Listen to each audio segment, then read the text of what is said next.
Hello everyone, this is Dr. Alex Avila with Love University. Please make sure you like, comment, and subscribe on today's video. Hello everyone, this is Dr. Alex Avila with Love University, and we're back. I'm an author, psychologist, and speaker. Every week we talk about how to love ourselves, others, and a higher nature, how to improve our finances, career, health, relationships, and spirituality.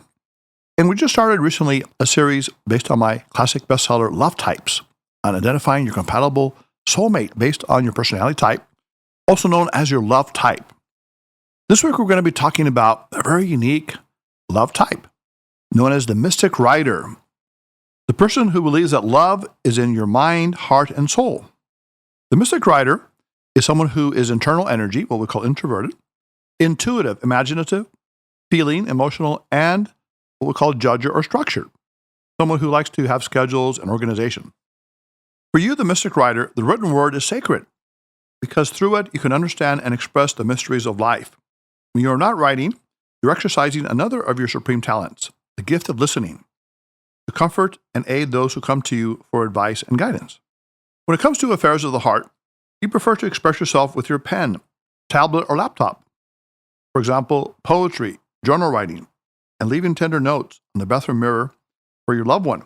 These are some of your favorite methods of communicating your love and devotion for your compatible mate. As a mystic rider, only about 2% of the population, you tend to devote most of your time and energy to your mate.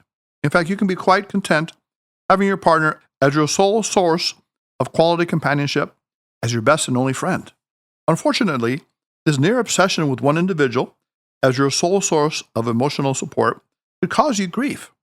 You may decide to avoid your loved ones and spend all of your time with your partner, only to find out later, perhaps much later, that he or she is absolutely wrong for you.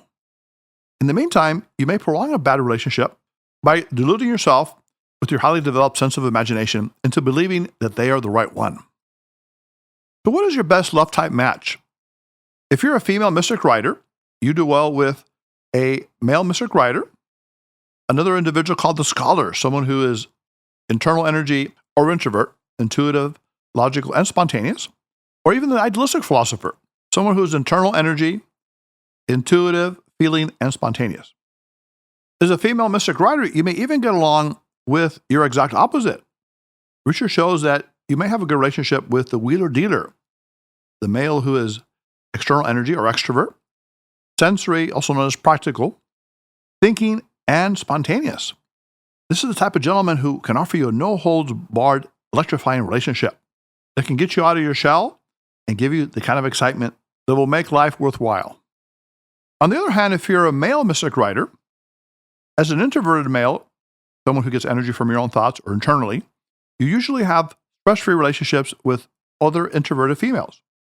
In that case, your best match or love type compatibility will be with the mystic rider, someone like you, or the idealistic philosopher, a female who is like you except more spontaneous. The idealistic philosopher can be an excellent mate if you want a spontaneous partner to help balance your structured lifestyle. Let's say that your best match is the mystic rider. Where do you meet them? Mystic riders are often the most reclusive of the love types.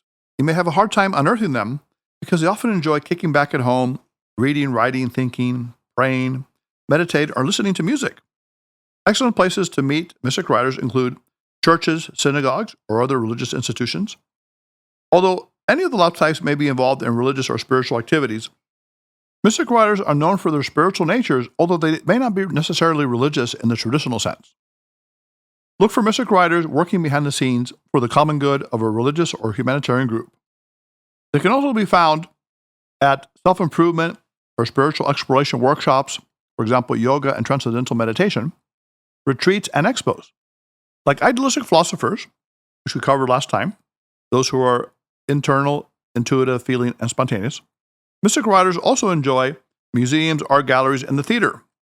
An excellent place to meet them is at a museum cafeteria, where you can catch them holed up with a book and a sandwich.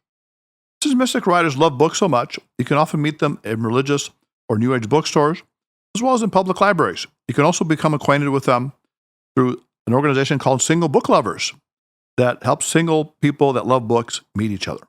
Another important question is, how do you get a date with a mystic rider? Because mystic riders may not be too communicative when you first meet them, you will probably have to take the initiative and start a conversation. Because you're usually fascinated by psychology, mysticism, and philosophy, you can usually find them at groups related to those subjects, both online and off. Also, if you know anything about astrology, now's the right time to talk about it.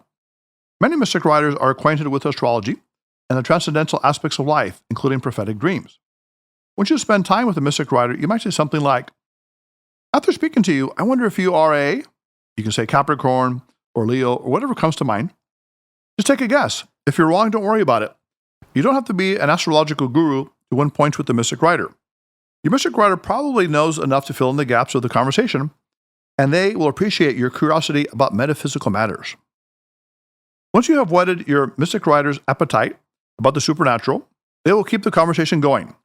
Before you know it, you may be on your way with your mystic writer to a lecture on psychic phenomena, astrology, or psychology. Another love tip is to cater to your mystic writer's love of reading.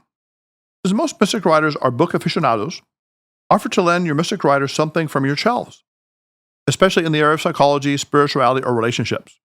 Now that you have to meet your mystic writer somewhere to hand over the book, it might as well be over dinner. Guess what? You're on your first date.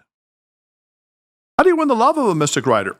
If you sense that your mystic writer is a strong introvert, someone who gets energy within, you might schedule dates that cater to their need for solitude. Try quiet nights at home, with dinner ordered in, soft music, and one of their favorite movies or shows. Or if you feel that your mystic writer is more outgoing, you can suggest poetry readings or talks on metaphysical, psychological, philosophical, or spiritual topics. Afterwards, you can take your mystic writer to a relaxed, intimate dinner, followed by a long romantic walk. Here's another love tip. Offer your mystic writer to go on structured dates. Because mystic writers value structure, a wise strategy is to give them an outline and schedule what you are going to do on your dates. Mystic writers are intuitive, so they will take your plan and fantasize about all the excitement and enjoyment they can have. In this way, your mystic writer receives pleasure twice, once when they visualize the date, and again when they actually go out with you. Now, the important thing to think about here is what kind of a long-term relationship can you expect with a mystic writer? According to research, mystic writers tend to have the longest marriages. Once a mystic writer makes a marriage vow to you, they will likely stay with you for a lifetime. Mystic writers are also perhaps the most privately passionate of the love types. Even though a mystic writer may not always communicate their profound feelings for you, rest assured they are there.